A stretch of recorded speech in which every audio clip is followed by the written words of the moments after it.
Hola, ¿cómo están? Buenos días, buenas tardes, buenas noches. Hoy es 17 de julio de 2024 y esta es una nueva emisión de Todos Somos Mexiquenses. ¿Cómo están? Buenas tardes, buenos días, buenas noches. A la hora que nos escuche, el día que nos escuche, acá es miércoles 17. Miércoles 17 de julio. Es segunda mitad del año. Del primer mes del segundo semestre. Ya se acabó el año. Hay gente que me discute que no, que todavía falta, que todavía se puede hacer, pero no, esto se acabó. Agosto, es hasta septiembre, Agosto, así como Trump, agosto es lo único que se interpone entre la Navidad y nosotros. Porque empezando septiembre, empieza la Navidad. Oye, hablando de Trump, ¿viste lo del atentado? Sí, bueno, supongo que en este momento todo el mundo sabe de qué estamos hablando. Fue hace prácticamente, ¿qué? 4 días. 4 días, en un evento en Pensilvania, el señor... Cerca de Pittsburgh. Estaba en un evento, estaba dando su discurso y de repente, ¡zum!, se tira al suelo. Corte A. No, primero se agarra la oreja y después se tira al suelo. Se agarra la oreja y se tira al suelo. Corte A. El servicio secreto estaba así como, ¿qué está pasando? ¿Qué diablos? Se tiró, vamos a ver si tiene alergia a algo, y ahí van a cubrirlo. Siguiente que sabemos, horas. Varios, se oyen más disparos. Lo siguiente que sabemos, horas, minutos más tarde, los reportes. Más disparos hubo, un muerto en el público, 2 heridos me parece, la lesión a Trump y otro muerto. Finalmente el tirador abatido en una azotea con un rifle AR-15. ¿Las AR-15 son los cuernos de chivo? No, esos son los AK-47 okay. Kalashnikov, que efectivamente no fue un arma extranjera, una vereta, un cuerno de chivo, algo que pudiera prestarse para interpretaciones geopolíticas. No, se trató de un tirador blanco, joven, 20 años, no está claro si es republicano o demócrata, con una puntería bárbara, hay que reconocerlo. El tiro, todavía hay discusiones si fue a 120, 130 metros o a cuánto. Las primeras versiones indicaban que había estado en el evento, después se descubrió que no. Versiones de que lo vieron trepando la azotea, que hubo reportes, que incluso hubo policías que reportaron el incidente, servicio secreto, policía estatal, los servicios de seguridad, nadie intervino, no se lo comunicaron al equipo de seguridad del expresidente Trump. Entonces siguieron adelante con el evento y finalmente lo abatieron y no se puede saber sus motivaciones. Yo lo que supe es que el FBI ya había logrado desbloquear el celular y estaban revisando su historial de conversaciones. Así es, parece que trabajaba en un centro de nutrición o algo así, era asistente ahí. Y el historial de navegación, pero para la mala, pues no sé, storytelling o las historias que cuenta Trump, no era ni de Irán, ni de China, ni de Rusia. Ni de México. Entonces era un caucásico de 20 años y no sabemos sus motivaciones, ¿no? Efectivamente, esto cambió radicalmente el escenario de las preferencias. Al parecer disparó la popularidad del ya de por sí líder de la contienda, Donald Trump, quien, por cierto, ya anunció a su compañero de fórmula para la vicepresidencia, un señor Vance, no recuerdo. Banks. ¿Cómo se dice? Yo creo que como banco, BANKS. Bueno, ese todavía no sabemos, no vamos a confirmar el nombre, pero también una historia interesante, la de este señor que dicen que está en contra de los migrantes, en contra de los narcotraficantes de manera muy pronunciada. No sé si escuchaste algo respecto de él.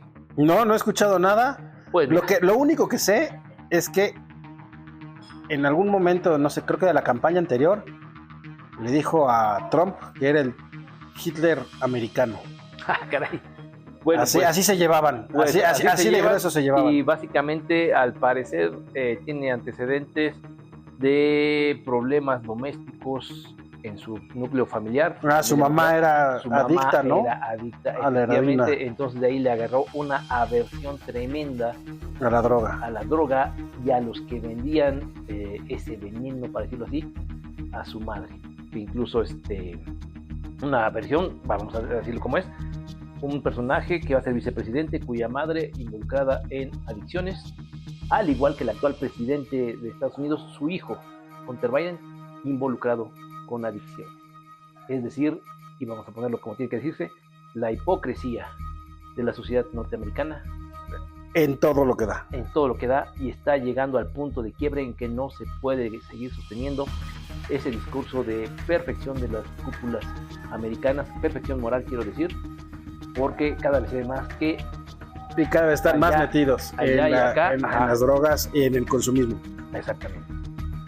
Y bueno, si no hay hipocresía, sí, esa diferencia entre el discurso y la acción del pueblo norteamericano, como defensores de la democracia, como defensores de la libertad, hay que ver lo que está pasando en Palestina, el genocidio que se están cometiendo con las armas americanas, por el cual nos lleva a lo que volvemos con este atentado de Trump, esa veneración por las armas y ese derecho divino a blandirlas en contra de quien sea, incluso de ellos mismos, ¿no? Sí, claro, o sea, es tremendo.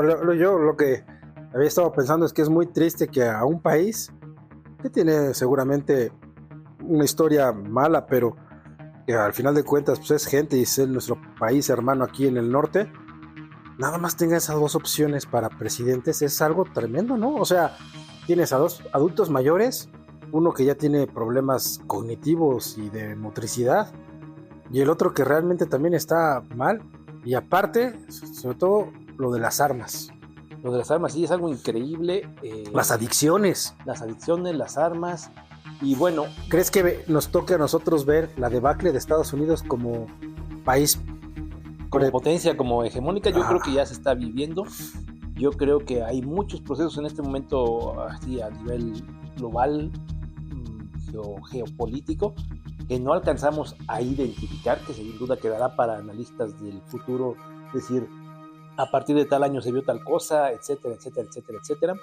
Pero algo que está quedando claro es que efectivamente la primer potencia económica y militar del planeta, que lo ha sido durante los últimos 50, 60, 70 años, está siendo desplazada por fuerzas con ideologías distintas, pero sobre todo está cayendo por sus propios vicios, sus propias trampas.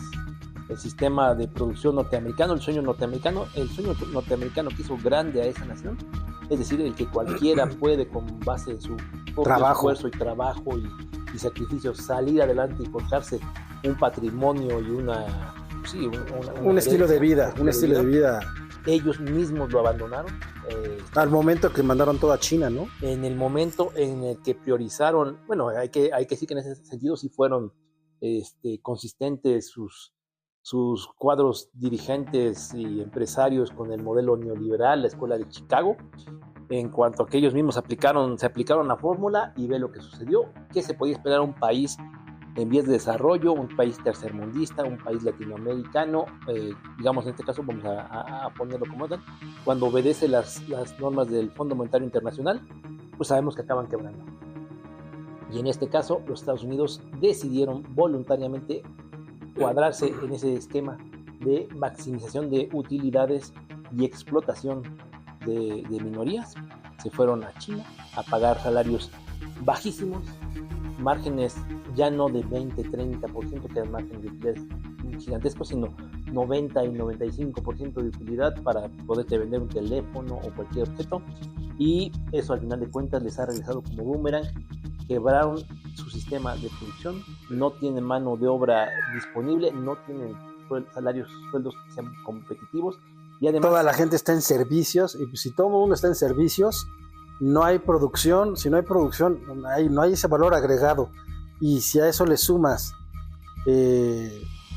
los costos, es de los pocos países que no tienen un sistema de seguridad social. Además, adicionalmente, llevaron al extremo su visión capitalista neoliberal de la economía, del mundo, de la sociedad, y están siendo víctimas de lo mismo. Generaron fortunas como jamás se han visto, gente multimillonaria por montones, aunque no tanto como están generando los chinos, pero al final del día, ¿de qué te sirve como nación tener el 1% más rico del planeta si resulta que no puedes sacar adelante y acabar con la pobreza en tu propio país? Sí, correcto. Ahora estamos también viendo el problema del fentanilo y de estos sectores de ciudades muy grandes como con personas zombies, ¿no? Que no son productivos a la sociedad, Bueno. son un lastre por cuestiones de cómo tienen que mantenerse y bueno, es todo un tema. Lo estamos viendo y no lo estamos viendo porque en realidad los medios y el sistema de contención de información de Estados Unidos no permite que se conozca a profundidad y en realidad el verdadero problema, la dimensión que tiene, las implicaciones sociales, económicas, familiares que tienen estos problemas, que estamos viendo, insisto, una debacle que se vio y se trazó a partir del impulso del modelo neoliberal, pero sobre todo a partir de que cayó el contrapeso, digamos, ideológico, comercial, político del imperio, es decir, cuando cayó la Unión Soviética. A partir de ese momento se olvidaron absolutamente de todo. Se abandonaron a su festín. Ya decidieron que el mundo era suyo, se lo repartieron, lo explotaron, se olvidaron de la gente, desarrollaron sus esquemas económicos para que sus marcas globales dominaran todos lados. Explotación, y después, cuando ya tenían eso, no les fue suficiente, decidieron llevarse la producción a China, a donde fuera más barato. Todavía tienen algunas ventajas competitivas, como la parte de la innovación y de la tecnología, pero al momento también de tercerizar toda la producción tecnológica, le dieron oportunidad a países como China, como Taiwán, como de tener acceso a esa tecnología y ahora desarrollarla, y dicen que ahora la inteligencia artificial china compite y en algunos casos hasta le gana a la estadounidense. Sí, es algo interesante. Por ahí, obviamente, después de Niño Ahogado tapar el pozo, anunció apenas el secretario de Estado Blinken, ¿cómo se llama, no? Sí. De Estados Unidos, que iban a impulsar ya la construcción, la fabricación, la construcción de plantas de fabricación de chips de última generación en nearshoring, que le llaman nearshoring. Parece que en Panamá, en Costa Rica y en México. Parece que por ahí vienen las inversiones, es decir, traerse todo de vuelta para acá les va a salir muy caro, pero ahí está lo increíble, o sea, no se lo pueden llevar a Estados Unidos porque los costos de producción no les sale. Les haría completamente... Estaba escuchando que la compañía más valiosa del mundo ya no es ninguna de las gringas, ahora es Nvidia. Ajá, la de los chips, ¿no? Chips que están utilizando para toda la parte de inteligencia artificial, y esa no es de capital de otro lado. No es gringo. No sé dónde, creo que había una sueca, holandesa, por ahí de esa zona. Lo cierto es que, insisto, es triste ver caer un imperio si no eres el que viene atrásito para ocupar su lugar, ¿no? En ese sentido, hay oportunidades. Con la caída del imperio, digamos, de la hegemonía de este imperio, porque no va a caer, hay sin duda oportunidades, y creo que es un momento muy interesante para países como México en cuanto a que las autoridades, justo ahora que viene la nueva presidenta, primera presidenta mujer de nuestro país. Por ahí estaban haciendo un recuento, creo que el antecedente más formal de una mujer líder se remontan a la época clásica, maya, etcétera, por ahí de la Reina Roja, una que está en Palenque, la tumba que encontraron ahí, parece que ese es el antecedente, o sea, 2400 años en una mujer o 1600, no sé cuántos se dejaron de la cuenta, en la presidencia. Y a lo que voy es, si Claudia Sheinbaum y su equipo de colaboradores saben interpretar así que los tiempos en los que estamos viviendo, y toman las medidas pertinentes, necesarias e inteligentes, México podría dar ese pequeño brinco que nos falta.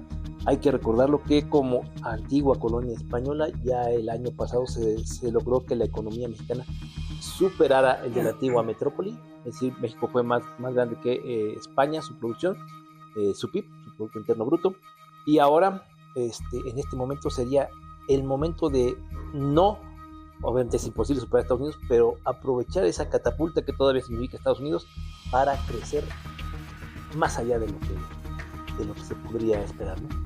Ok, está interesantísimo. Vamos a ver qué pasa. Pues hay que darle seguimiento a todo el tema de Estados Unidos, las elecciones y cómo se va a ir desarrollando, ¿no? Y hay que recordar que hay un contexto en este momento, no se puede olvidar el contexto Ucrania, el contexto Palestina, el contexto Taiwán, el contexto Irán. Por ahí está la versión de que tenía planes Irán para asesinar a Donald Trump. Ya salieron el gobierno, las autoridades iraníes a decir que es un sinsentido, que ellos nunca han tenido un plan como ese. Pero recuerda que eso recuerda que no les faltaron muchos pretextos a los ingleses y americanos para acabar con Irak. Les bastó una mentira que ellos mismos dijeron y ellos mismos se creyeron para hacer la guerra y derrocar un régimen que esperemos que no sea la tentación que tienen esos grupos del Deep State de anglosajón, que estén buscando ahora sí que un pretexto para hacer la guerra a Irán en momentos en que, hay que reconocerlo, el genocidio en Palestina sigue. Israel, Netanyahu, pero yo creo que ya es más complicado que pase algo así, ¿no? Porque ya se alinearon esos países en un solo eje. Está Rusia, China, Irán y algunos países más, todos los que se llaman BRICS, ¿no? Casi. BRICS, básicamente, sí, efectivamente. Y entonces ya con esa alineación... El sur global también, además. Con esa alineación, yo creo que va a ser más complicado y la situación en la que actualmente está Estados Unidos, se tome alguna decisión de estas. Aunque sí cabe resaltar, que Trump no inició ninguna guerra. No, exactamente, no. Dentro de todo, no es o no fue un mandatario en su primer término, que también hay que reconocer que para que llegue la segunda vez tendrá más experiencia, pero también ya tendrá más conocimiento de cómo son las cosas realmente a nivel mundial. No se distinguió por una actividad belicosa, al contrario, él fue de los primeros en promover que todo regresara a Estados Unidos, incluso la producción, las plantas, las fábricas, y la armada. La armada, todo regresar, que Estados Unidos tenía que estar todo adentro de su territorio, trabajando para poder salir adelante. Es decir, ya cuando decía Make America Great Again, el MAGA, el famoso MAGA, pues se refería precisamente a eso que estamos comentando, es decir, again, otra vez. Él se basa en la historia de los 70s, Sí, en ese sentido, él identificaba que americano. Ya no era grande América, Estados Unidos. En su anterior campaña, en su interperiodos, digamos, los 4 años que lleva, el tiempo que lleva Biden, él subrayó esa parte de que América ya no era, o ya no es, lo que solía ser.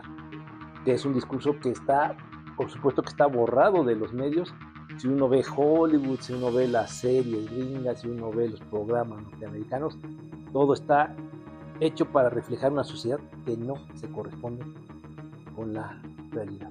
Bueno, lo que pasa es que también hay que tomar en cuenta que hay estados dentro de la Unión Americana que son muy fuertes y otros que realmente no aportan mucho, ¿no? Y entonces, si esos estados fuertes se independizaran, pues, per se solitos, su fortaleza económica es más grande que muchos países completos. Y ahora, si esos 2 o 3 estados se juntan, realmente tienes una economía muy sana y muy fuerte, y a lo mejor es más fácil para esos 3 o 4 estados salir adelante que cargar con todo el peso. Volviendo un poquito a lo que decía el señor Banks, el que sea, como sea que se llame, el próximo vicepresidente, que tenía su odio quizá justificado desde un punto de vista personal, familiar, social, psicológico a los narcotraficantes. Hay que recordar que el 93%, por lo menos más del 90% de las ganancias del mercado de drogas en Estados Unidos se quedan en Estados Unidos, se lavan en Estados Unidos y se incorporan al sistema financiero de Estados Unidos. ¿A qué voy con esto? A que hay dos entidades, dos estados de la Unión Americana, Texas y California, que son de los principales aportadores al Producto Interno Bruto, unas cantidades bárbaras. Creo que es por sí solo Texas sería la octava economía o la cuarta economía, no sé. Si California fuera un país, Ajá. tengo entendido que sería la tercera economía más grande del mundo. La tercera economía. Y ahora lo que voy, que aquí viene la parte sospechosa y que hay que volver siempre a la parte de que una cosa es el discurso y la realidad que presenta Estados Unidos y otra cosa es lo que lo respalda, y se van por el lado tecnológico, Texas se van por el lado de los recursos Pues petróleo, el petróleo. energéticos. También no se puede negar que esos dos estados son de los principales puntos de entrada de Mano de inmigrantes. y de drogas a la Unión Americana. Eso sí, quizá por ahí Florida, ¿no? Bueno, de este lado y obviamente la frontera norte de Estados Unidos, que es de lo más poroso que hay, pero curiosamente ahí no hay esa fama de contrabando. No obstante, se sabe que sí hay de ese lado ese flujo de sustancias ilícitas. Entonces, a lo que voy es, ¿quién sabe si se independizaran estos estados, estos dos en particular, California y Texas? ¿Quién sabe de qué manera participarían ya en el esquema general Por ejemplo, a fuerzas tendrían que incluir a Nuevo México y Arizona para hacer un buen bloque, porque si no están separados y no podrían tener ni siquiera tránsito. Efectivamente, hay que recordar que ya la historia nos demuestra que la Unión Americana, la mitad de la población estaba dispuesta a pelearse con la otra mitad en ese entonces para cuestiones de la esclavitud, pero tenían que ver también con cuestiones más profundas sobre el modelo capitalista. En este momento el fondo o el trasfondo pues es esa falta de identidad nacional, quizá. Ahorita que hablabas de Hollywood, hay ya 2 películas que están hablando de una guerra civil dentro de Estados Unidos en la actualidad. Exactamente. Bueno, en Hollywood también hay por ahí series en las plataformas digitales que abordan el tema. La idea ya tiene rato, sobre todo en el caso específico de Texas. Y hay que recordar que cuando Texas se independizó de México, ¿y cómo se independizó? La condición era que te puedes independizar siempre y cuando no te anexes a Estados Unidos. Y creo que ya pasaron 10 años ni 15 años y ya se habían anexado de nuevo a Estados Unidos.